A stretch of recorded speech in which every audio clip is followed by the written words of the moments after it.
these choices, Devon. You can get married if the father is willing. Wally, he's the father of your child, isn't that right? Remember, you have these choices. You can get married if Wally is willing, or you can terminate pregnancy. Perfectly legal, Devon. You don't have to like it. You can have an abortion. It's perfectly legal. Or you can have the baby and keep it. Or give it up for adoption. Those are all your options. You have no other choice. No other choice. No other choice. No other choice. No other choice. No other choice.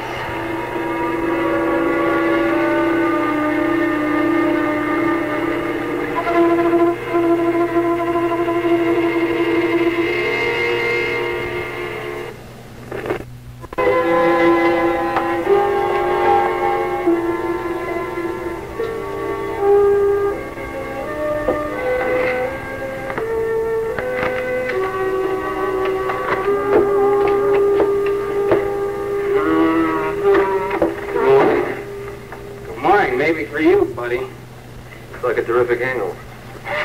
Hangover? I'm still high. Yeah. Was it worth it, Marco? Well, I haven't quite figured that out yet. Hey, man, is there any more coffee around?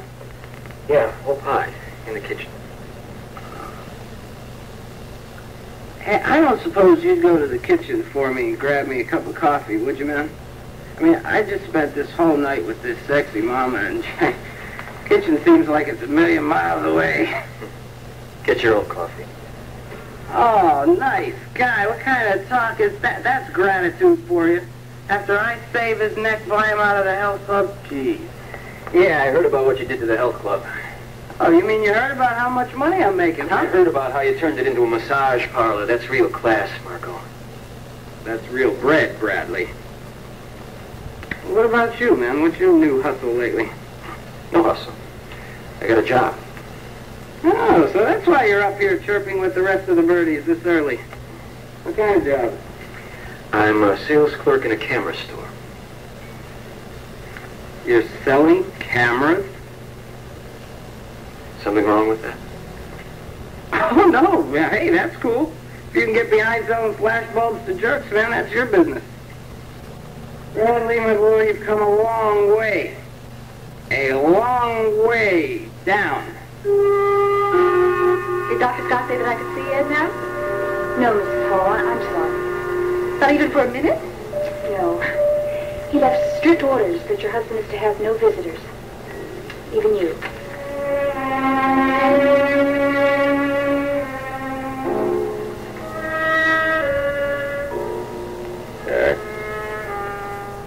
Yes, sir. Yeah, that's smiling. This is just my professional expression. I'm getting some bad vibes, Jack. Level with me. Am I gonna make it?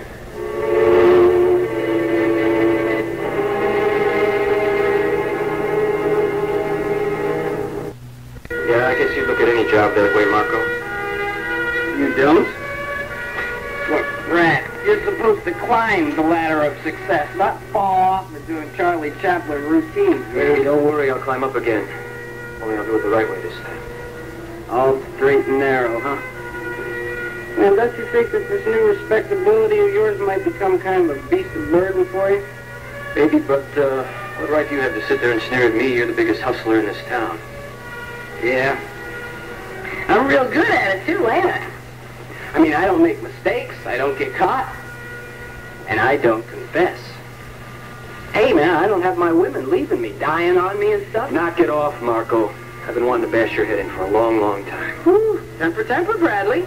Remember your parole. Yeah, well, it just might be worth it. Worth it? Wouldn't it be a violation of your parole to bash my... Yeah, it would. But then again, maybe you did go into jail. I mean, anybody who can get behind selling flash bulbs to doofuses probably like a new little flashy environment from time to time, huh? Yeah. Well, I guess you've seen the inside of a jail cell yourself. Oh, not me, man. I wouldn't get near one of those tacky places. Yeah, well, just keep fooling around with the health club and you'll be in one soon enough. No, I'm too cool, man. You know, you ought to stop into my place after one of your hard days at the camera store. I got a chick for you, man. I'm not interested. Really? Even though Jenny's left you? That's right. What's this? A groovy new job, celibacy, what's next? The priesthood, that's it. Jenny's going to become a nun, and Brad's going to run off to the seminary. Hey. Stop there! Stop this minute! I'm going to pick up a chair, and you both will have headaches for a week.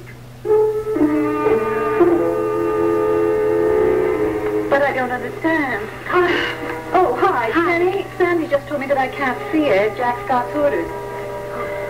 Wait, did he say when she could? No, Jenny. That doesn't sound so good, does it? Look, I have to go now.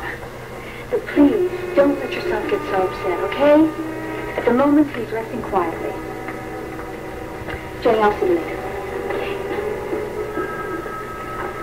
Should I be upset or not? Did Dr. Scott give you any reason to be upset? No, not really. But I can't understand why I can't see him, at least for a minute. Obviously, he wants Ed to rest. You know, I've worked here so long, almost 10 years, and I've seen so many people go through what I'm going through now. It doesn't make it any easier. That's because you're emotionally involved.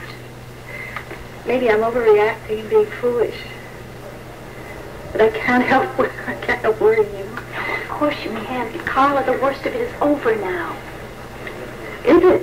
I know all the things that can happen after a serious operation. All right, look, you know that there can be some infection. You can get pneumonia, but you know that Dr. Scott is monitoring all that. He's watching him very carefully. So you see, there is something to worry about. Carla, stop. If only he would let me see him for a minute, I'd feel more confident. One lousy minute. As it is, no visitors allowed. That whole business, it sounded as if they're hovering over him, struggling to keep him alive. If that were the case, they would have told you that. Not necessarily. I know better. In other words, you are bound and determined to make yourself sick over this, no matter what anyone says.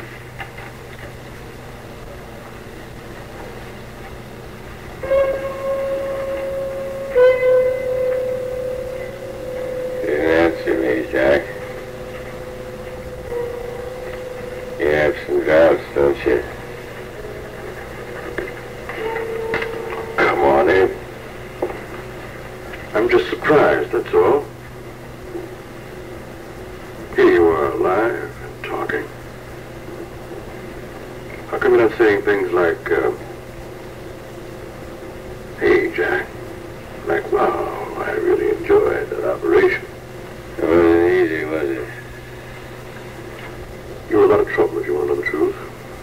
You wouldn't keep your blood pressure up. You weren't a very cooperative patient on the operating table. I'm lucky to be here. No, luck had nothing to do with it. It had everything to do with my skill. Yeah. Thanks. How about now? I brought you this far, Ed. I have no intentions of letting you go. So, now that you're conscious, why don't you become more cooperative? I would appreciate it. But you get some rest. Stop talking. You still haven't told me I'm gonna live. It's because I'm not God. You're not sure, are you? Well, I'm sure I'm not ready to die. I'm gonna fight it. I'm gonna fight like hell. Good. That's exactly what I want you to do. You tell Carla. Tell her I'm gonna make it.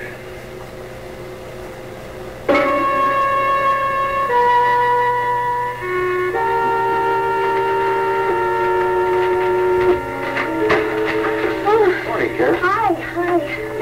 I got here about 10 minutes early. I am never going to do that again. Why not? Because it gave me 10 more minutes to be nervous waiting for you. Just like when I get here on time and we zoom right in there. Well, I'm afraid I'm going to have to ask you to wait out here for a little longer. Ah, you have an emergency? Sort of. A patient of mine called me at home this morning, and he was very upset. Asked if I could see him before he goes to work. Oh. I'd say about, 10 minutes at most. Think you can hang on? Sure, I'll chain myself to the chair or something. No, don't worry about me, Will. I'm not going to run away anymore. I'm finished. Good, thanks. Hello, Doc. I'm ready for you. Come on. Okay. Hi. Karen, right?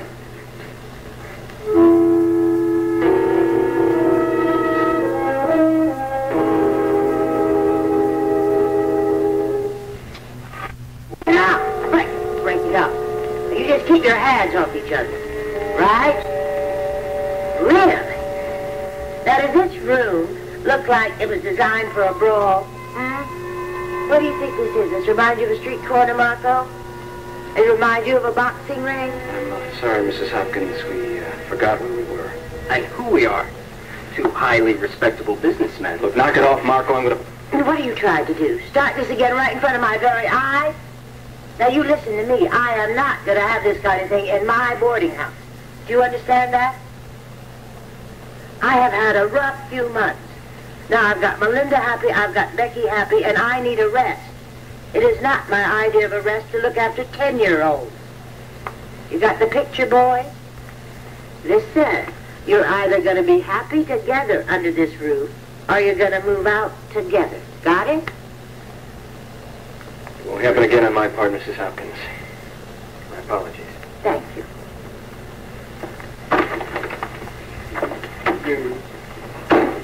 Well, where are yours, Marco?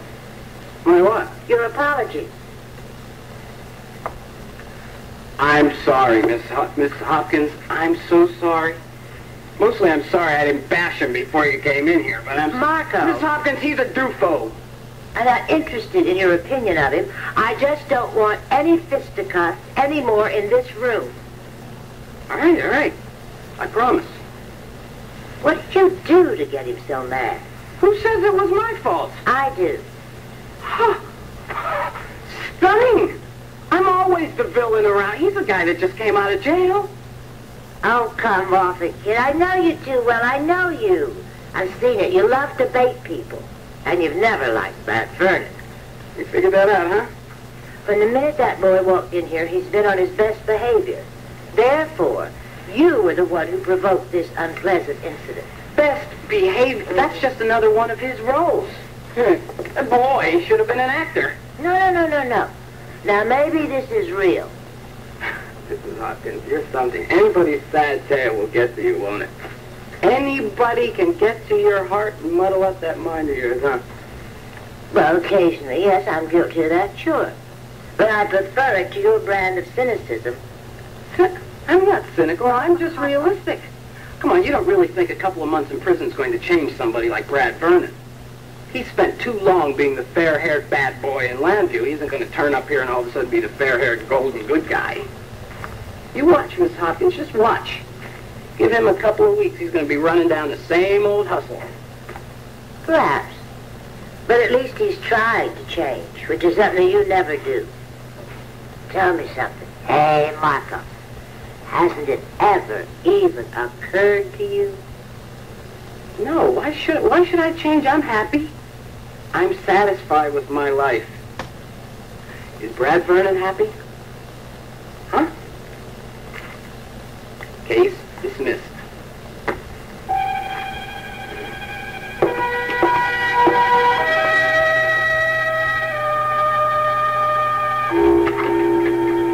Thanks, Doc, for seeing me. Like, okay, I'll see you on Monday for your breaking session. Right. Bye. Bye.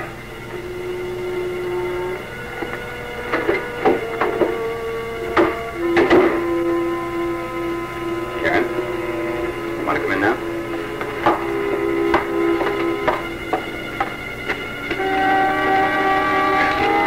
You sing, Will? What? A few choruses of Small World would be appropriate right about now. You and my other patients apparently know each other. Yeah, apparently we do know each other. Sitting out in the waiting room trying to figure out how I know him. I knew that he recognized me. I knew that I knew his face. And then I remembered how I know him. I'm sure he told you the story of our encounter. Well, patients tell their shrinks everything, don't they? About how he was in a hotel room with a freaked-out blonde hooker who got hysterical on him. Oh, I see, you're not going to say anything. Professional ethics, that's right. Well, I know that he told you just about everything, but I know that the only thing that he didn't tell you was that freaked-out blonde hooker was me. You're angry with me. That's right. Why? Why? Because that guy is a patient of yours. How many ex-clients do you have on your roster? How many of my ex-Johns am I going to run into in your waiting room? Possibility of there being more is rather remote. Well, I don't believe it.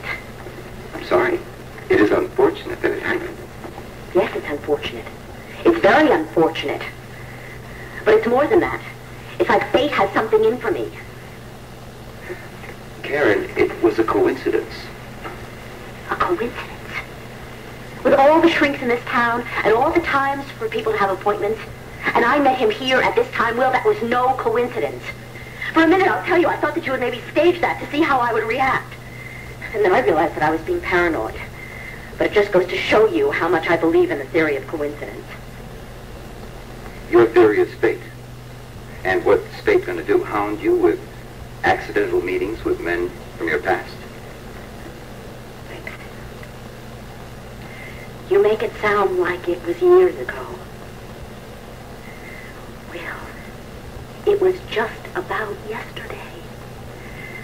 These men, they're everywhere. They're all over this town. How am I going to be able to protect myself if I don't recognize them? I'm going to be out with Larry somewhere. And sometimes some guy is going to come up and whisper in my ear, or he's going to say, "Hello, Karen." And then what's going to happen? I'll tell you what's going to happen. I'm going to lose my husband.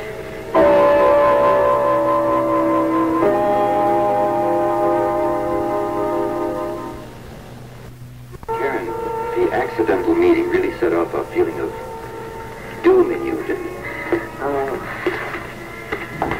Oh, Will. It's a feeling I've lived with all my life. Whatever optimism you see here is new. It's unfounded. It's very shaky. I've always had lousy luck. Always have, always will. But that's not necessarily true, Karen. People tend to generate their own luck. Did you know that? No, I thought you were born with it. Oh, no. Of course, there are external circumstances that we can't control. But there's an awful lot that is within our control that we tend to slough off as luck. You mean that when Marco found out that I was seeing men and began exploiting me, that wasn't bad luck? I mean, if I had never done that, he would not have found out. That sort of thing? Yes, well, it could be that explicit or more subtle. But a lot of it does come from within us. You know what comes from within me? Are feelings of bad and wrong. I mean, I'm a pretty self-destructive lady, Will. But then on the other hand, I do constructive things, like coming here is constructive, and I'm feeling better about my life. I'm feeling that I'm taking more positive control, and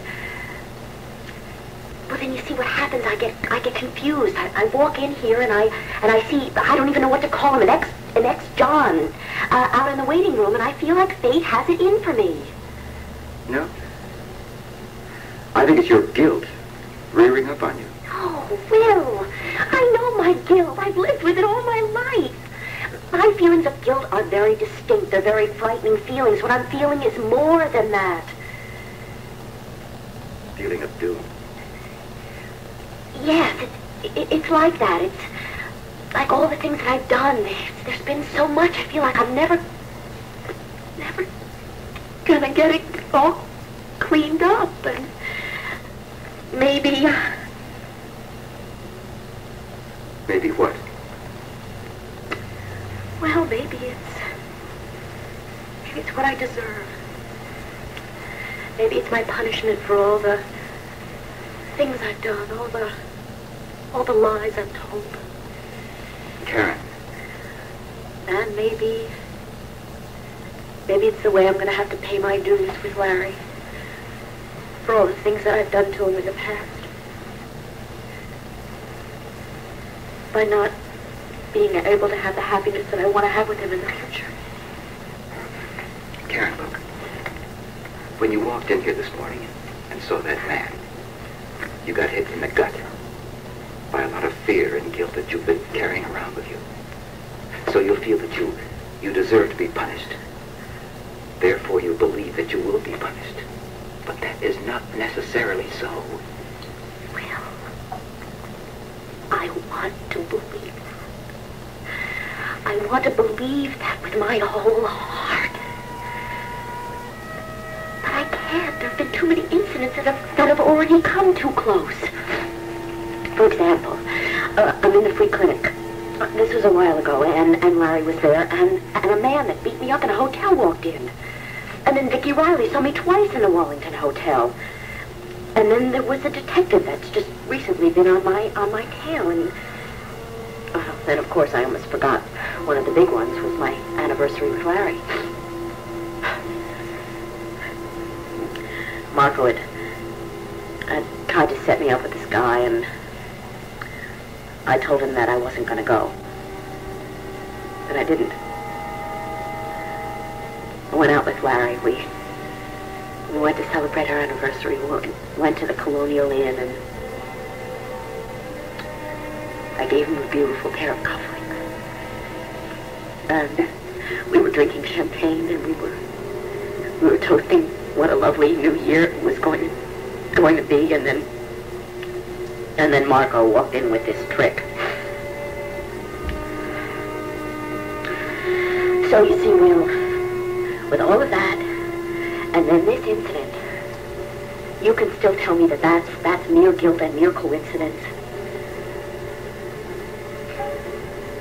Most likely, yes. No. I don't believe it.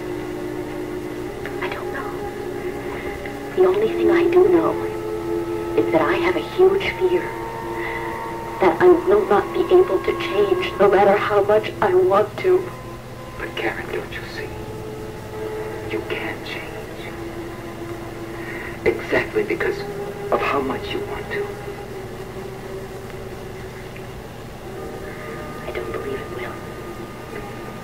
will. In my heart, I still feel that there's something out there, outside of my control, that won't let me change.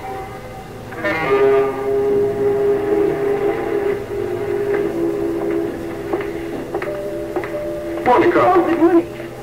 Do you have anything to say to me about Ed? No, not really. He's fairly stable and resting right now. But right now, I've got to go and visit another patient, so... When can I see him? I'm not quite sure. It'll depend upon the progress of his condition during the day. Will you excuse me? No, I won't excuse you. Because I don't know what's going on with you. All of a sudden, you're very distant and cold. It's bothering me. I'm very sorry.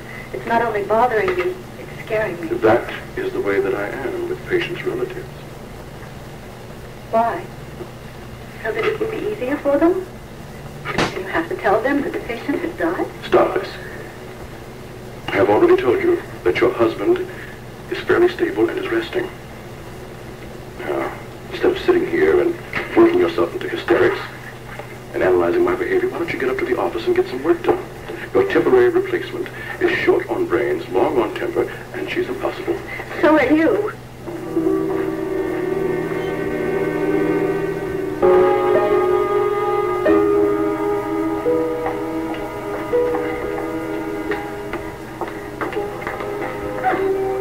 Hello, Brad. What are you doing here? Drinking coffee. Same thing you're doing? So sit down. If you want to sit with me, of course.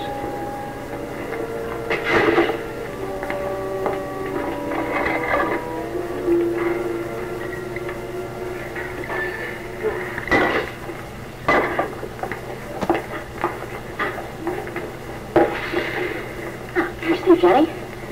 No, actually, I'm on my way to work. Oh, that's right. She said you got a job.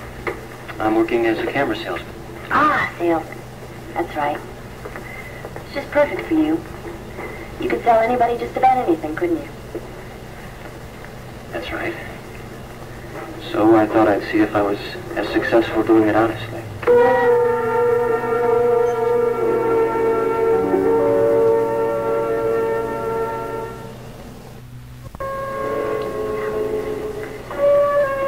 I wish you luck. Thank you. I appreciate it. I probably need it. I guess we all need it. So, when do you start? About a half hour. I just came down to see how Ed Hall was doing. I couldn't find out much, though. He can't have any visitors or anything. I hope it doesn't mean he's still in danger. Very concerned about him, aren't you? From what I understood, from what Vinny told me, he said that you had some strong feelings about Ed, and they weren't all so good. Well, when Jenny was being held captive by those terrorists, I didn't think he was doing everything he could. So I got a little manic or something, I don't know. But he did get her out. He put his life on the line doing it. And I made up my mind when I was in prison to apologize to him. Very thoughtful of you, Brad. You know he got a promotion and a medal for that. Yeah, I do. And he deserved it, which I told him. He doesn't deserve to die now from a bullet wound from a creep like Luke Jackson. I know. I think I'll check on Carla, see how she's doing. How's Jenny, Karen? I mean, is she doing okay? Yeah, I think the pain and the shock is wearing off. I hope so. And how about yourself? And Larry and Danny? You guys all doing okay? Yeah. Thanks for asking. Yeah, we're doing well. Things are going a lot better. That's really good to hear, Karen. And I guess if you work at something long enough, you can straighten it out, right? So it's nice to know all the work you put in on your marriage is paying off. Well, I don't want to be late. My first day on the job, so I better take off. Drop you anywhere? No, thank you. I have my car, and I think I'll stop in and see Carla. Right, okay. Well, take it easy. And tell Jenny... Don't forget I said that now. I'll tell her anything I have to say myself. Bye. Brad, good luck.